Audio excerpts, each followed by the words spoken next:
For many Christians, Holy Week is the most important week of the year.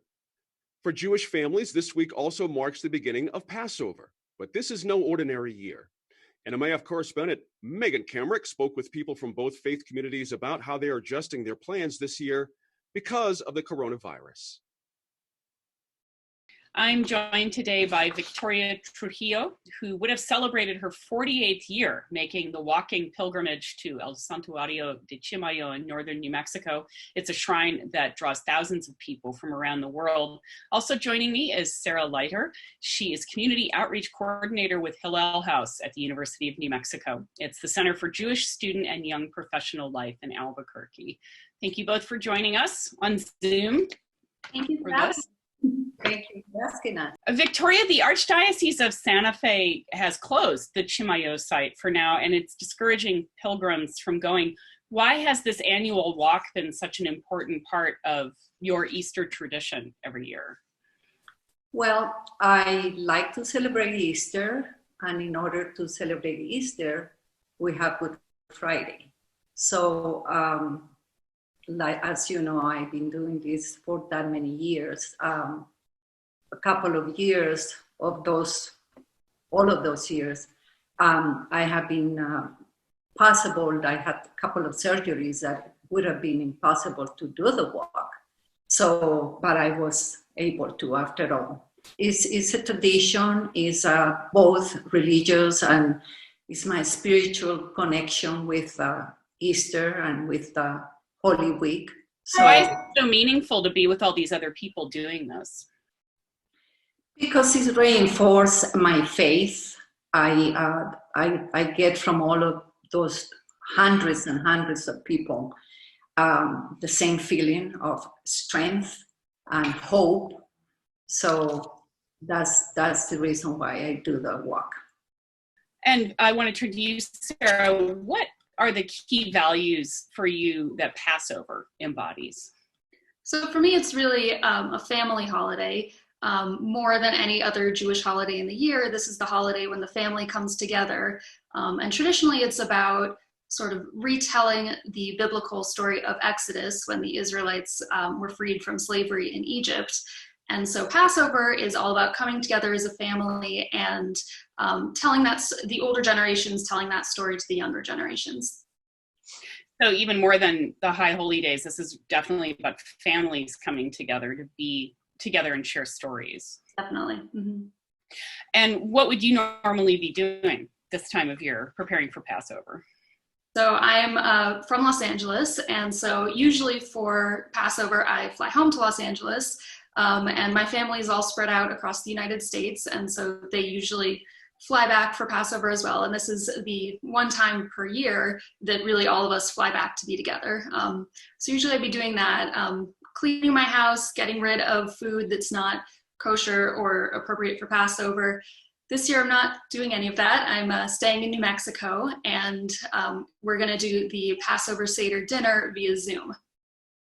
And I see that's called a Seder online. Mm-hmm. The idea of a virtual Seder then on Zoom, it's totally new. So how do people know what the right thing to do is if they're doing it correctly? So I think really a lot of Judaism actually is about sort of figuring out how to adapt to the time and the circumstances. So we're going to figure it out as we go. For my own family, we sort of went through the Haggadah, which is the sort of guidebook for the Seder. And there are 15 steps. And so we sort of pre-assigned each step to different family members. And so we'll see how it goes. What about the specific foods you're supposed to have? Is that possible? It's possible for some foods. There are a whole series of ritual foods that you're supposed to have, matzah being the most famous, the unleavened bread. So some of that I was able to find in the grocery stores here in Albuquerque. Other foods I'm going to have to improvise. Instead of a bitter herb, I'm going to use either a lime or cocoa powder, both of which are, I think, bitter. So things like that, sort of substituting foods that are available for the traditional ritual foods that are not available. And Victoria, how will you observe Good Friday this year if you can't walk to Chimayo? Well, I am choosing a spot that I will be carrying my cross and do the walk. Where is possible, somewhere in the petroglyphics probably. There are certain areas that they're still open, and be close to nature and still have the time to meditate and to pray while I carry the cross. It will be very different not being with hundreds of other pilgrims. It will be, but this is what the times are called for, so we have to do the best we can. Do you think, given the strange times we're in, the things that Holy Week is about are helping you adapt to these times? Well, we have the support of our parish. They're doing a streamline. So tomorrow they'll do the washing of the feet. We still have our daily mass streamline. So we are blessed to continue not being together, but celebrating and knowing that the whole parish is together at their homes, but we can still celebrate, and that's important. What kind of impact do you think this time will have on these traditions in the future and on people's faith? I believe it's going to strengthen people's faith. The ones that we have been able, the ones that we've been lucky to follow traditions and do all of these things, we are going to appreciate it so much more.